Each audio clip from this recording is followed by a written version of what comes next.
Hello Pradeep చెప్పరా. Okay okay 10 కంతా నేను ఎయిర్పోర్ట్ లో ఉంటాను, సరేనా? బాయ్. ఎక్కడికి వెళ్తున్నారండి? అడిగావా? అంటే ఆఫీస్ పని మీద దుబాయ్ వెళ్తున్నానే. నేను వస్తానండి, బంగారం కొనుక్కుంటాను. అమ్మో, ఇది గోల్డ్ కి టెండర్ పెట్టేటట్టుంది. అంటే యాక్చువల్లీ దుబాయ్ కాదు, సింగపూర్ వెళ్తున్నా. సింగపూరా? అయితే నేను వస్తానండి, సింగపూర్ లో పర్ఫ్యూమ్స్ కొనుక్కుంటా.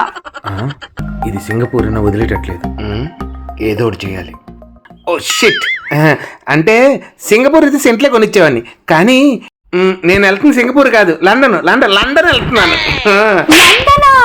లండన్ అయితే నేను వస్తానండి, అక్కడ కాస్మెటిక్స్ కొంటాను. ఆగు, ఇప్పుడు ఇస్తాను చూడు, దీనికి దొరికింది. వెళ్తున్నానే, లండన్కి కాదు నరకానికి వెళ్తున్నాను, వస్తావా? ఇప్పుడు దాకా అడిగినవన్నీ కొనిచ్చారు, ఇంకేమున్నాయి కొనుక్కోవడానికి? ఆ నరకానికి ఏదో మీరే వెళ్ళండి. దొంగ మొహందాన్ని. ఏవండి? సారీ చెప్పుద్దేమో. ఏంటే? ఎలాగో వెళ్తున్నారుగా, మీ ఏటీఎం పిన్ నంబర్ చెప్పెళ్ళండి. అమ్మా.